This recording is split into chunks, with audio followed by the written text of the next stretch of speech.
पौराणिक काल के 10 चर्चित श्राप। मित्रों, आपने सुना होगा कि प्राचीन काल में ऋषि मुनि अपने एक श्राप से किसी को भी भस्म कर देते थे या फिर किसी मनुष्य को कीड़े मकोड़े में परिवर्तित कर देते थे। यहाँ तक कि ऐसे ही एक श्राप का खामियाजा भगवान शिव तक को भुगतना पड़ा था।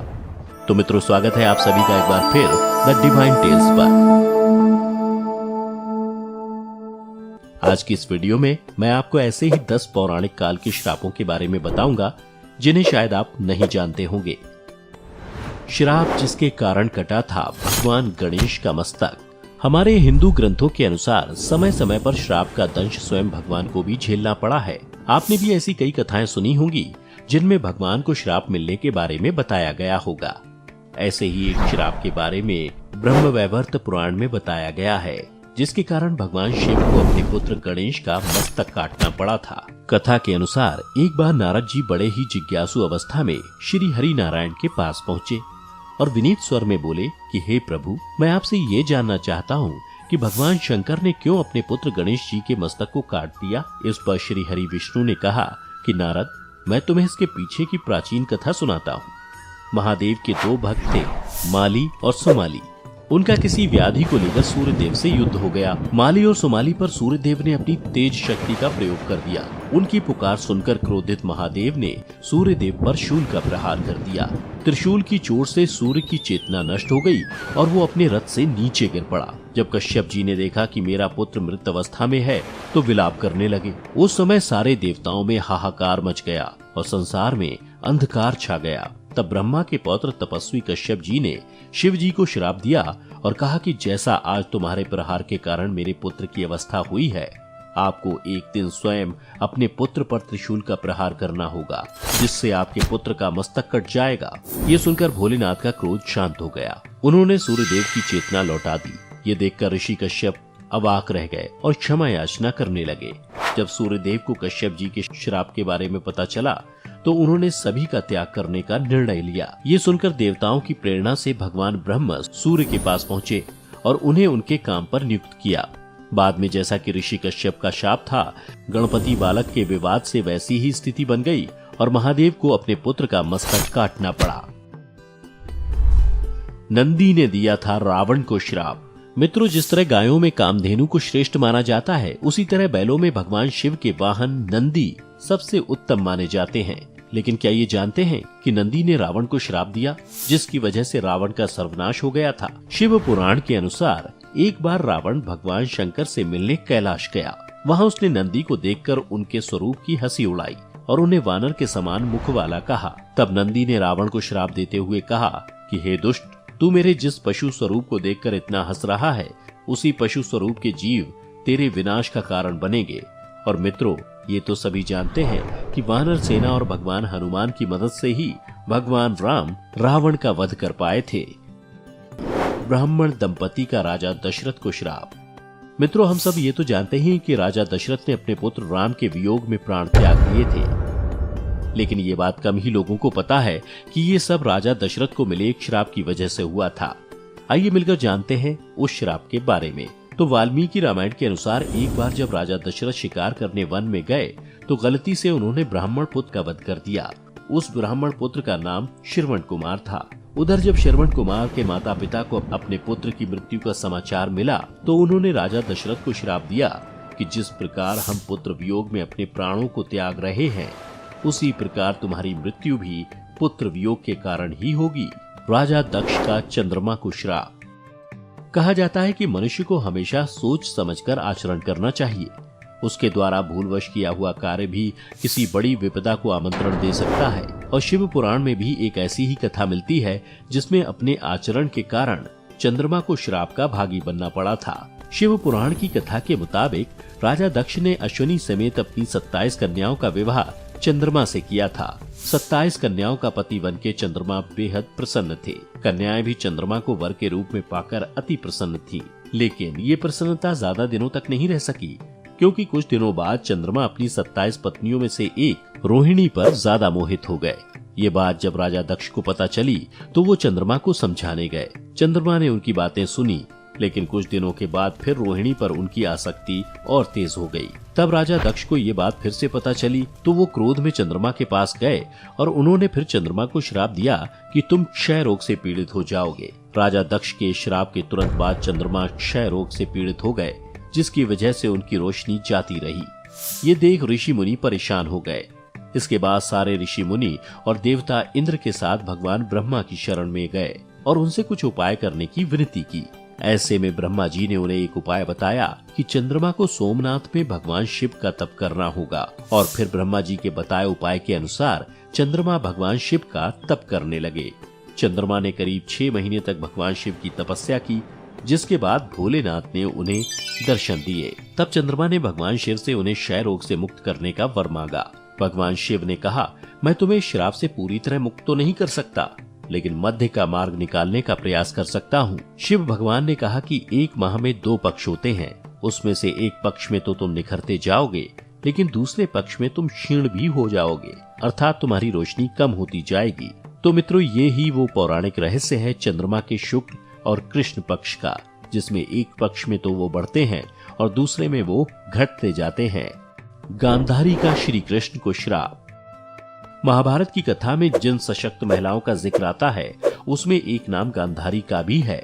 गांधारी राजा धृतराष्ट्र की पत्नी और दुर्योधन की मां थी, जिनके एक श्राप ने भगवान श्री कृष्ण के पूरे कुल का नाश कर दिया था।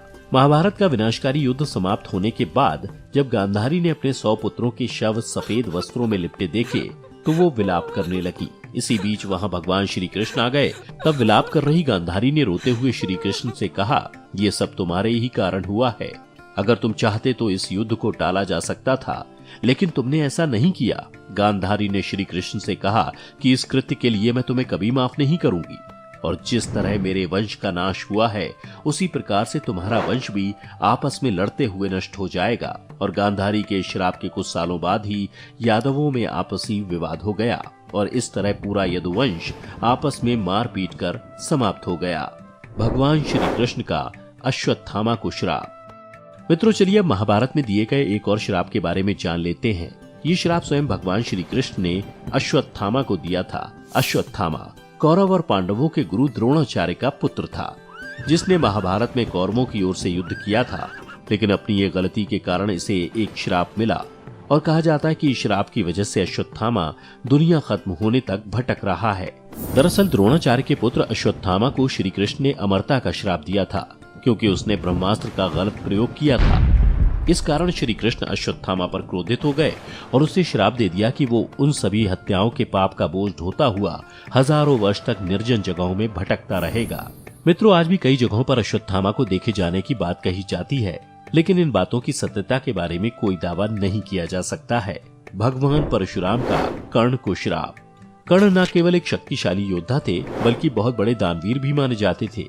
लेकिन क्या आप ये जानते हैं कि भगवान परशुराम ने उन्हें श्राप दिया था, जिसकी वजह से अर्जुन से युद्ध के दौरान कर्ण अपना धनुर्ज्ञान भूल गए थे। भगवान परशुराम ने कर्ण की प्रतिभा को जानकर उन्हें अपना शिष्य बनाया था। एक दिन अभ्यास के समय जब परशुराम थक चुके थे तो उन्होंने कर्ण से कहा कि वो थोड़ा आराम करना चाहते हैं। तब कर्ण बैठ गए और उनकी जंघा पर सिर रखकर परशुराम आराम करने लगे। थोड़े समय बाद वहाँ एक बिच्छू आया, जिसने कर्ण की जंघा को काट लिया। अब कर्ण ने सोचा कि अगर वो हिले और बिच्छू को हटाने की कोशिश की तो गुरुदेव की नींद टूट जाएगी। इसलिए उन्होंने बिच्छू को हटाने के बजाय उसे डंक मारने दिया, जिससे उनका खून बहने लगा। इससे कर्ण को भयंकर कष्ट होने लगा और रक्त की धारा बहने लगी। और जब धीरे धीरे रक्त गुरु परशुराम के शरीर तक पहुंचा तो उनकी नींद खुल गई। परशुराम ने देखा कि कर्ण की जांघ से खून बह रहा है। ये देख परशुराम क्रोधित हो गए कि इतनी सहनशीलता केवल क्षत्रिय में ही हो सकती है। परशुराम ने कर्ण से क्रोधित होकर कहा कि तुमने मुझसे झूठ बोलकर ज्ञान प्राप्त किया है, इसलिए मैं तुमको श्राप देता हूँ कि जब भी तुम्हें मेरी दी हुई विद्या की सबसे ज्यादा जरूरत होगी उस समय वो काम नहीं आएगा। और अंत में महाभारत के युद्ध के दौरान जब कर्ण और अर्जुन का युद्ध चल रहा था तो उस समय कर्ण भगवान परशुराम से ली विद्या को भूल गए थे। युधिष्ठिर का स्त्री जाति को श्राप। महाभारत के दौरान युधिष्ठिर ने संपूर्ण स्त्री जाति को एक श्राप दिया था। आइए जानते हैं कि आखिर युधिष्ठिर ने ऐसा क्यों किया था। कर्ण की मृत्यु के बाद पांडवों को पता चल गया था कि कर्ण कोई सूत पुत्र नहीं बल्कि उनके ही ज्येष्ठ थे। ये जानने के बाद क्रोधित युधिष्ठिर अपनी माता कुंती के पास पहुँचे। उन्होंने अपनी माता कुंती से कहा कि आपने इतनी बड़ी बात हमसे क्यों छिपाई? आपने हमें हमारे ज्येष्ठ भ्राता का ही हत्यारा बना दिया। युधिष्ठिर ने अपनी माता को श्राप देते हुए कहा कि आपने हमसे हमारे ज्येष्ठ के होने की बात छिपाई, लेकिन मैं समस्त नारी जाति को ये श्राप देता हूँ कि इसके उपरांत कोई भी नारी किसी बात या रहस्य को अपने हृदय में नहीं छिपा सकेगी। मांडव ऋषि का यमराज को श्राप। मित्रों, श्राप के दंश से यमराज भी नहीं बच सके थे। उन्हें मांडव ऋषि ने श्राप दिया था, जिसके बाद यमराज ने महात्मा विदुर के रूप में जन्म लिया था। महाभारत के अनुसार मांडव्य नाम के एक ऋषि थे। राजा ने भूलवश उन्हें चोरी का दोषी मानकर सूली पर चढ़ाने की सजा दी। सूली पर कुछ समय रहने के बाद भी जब मांडव ऋषि के प्राण नहीं निकले तो राजा को अपनी गलती का एहसास हुआ और उन्होंने ऋषि मांडव्य से क्षमा मांगी। क्रोधित होकर ऋषि मांडव्य यमराज के पास पहुँचे और उनसे पूछा कि मैंने अपने जीवन में ऐसा कौन सा अपराध किया कि आपने मुझे एक झूठे अपराध के लिए सूली पर चढ़ा दिया। तब यमराज ने मांडव्य को बताया कि आप जब 12 वर्ष के थे तब आपने कीड़े की पूंछ में सीक चुभाई थी। उसी के फलस्वरूप आपको ये कष्ट सहना पड़ा। तब ऋषि मांडव्य ने यमराज से कहा कि 12 वर्ष की उम्र में किसी को भी धर्म का ज्ञान नहीं होता और तब हर पाप की सजा माफ होती है, लेकिन आपने मुझे फिर भी सजा दी।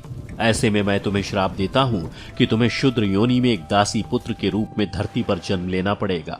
और मित्रों, ऋषि मांडव के इसी श्राप के कारण यमराज ने महात्मा विदुर के रूप में जन्म लिया। सरयू नदी को भगवान शिव का श्राप।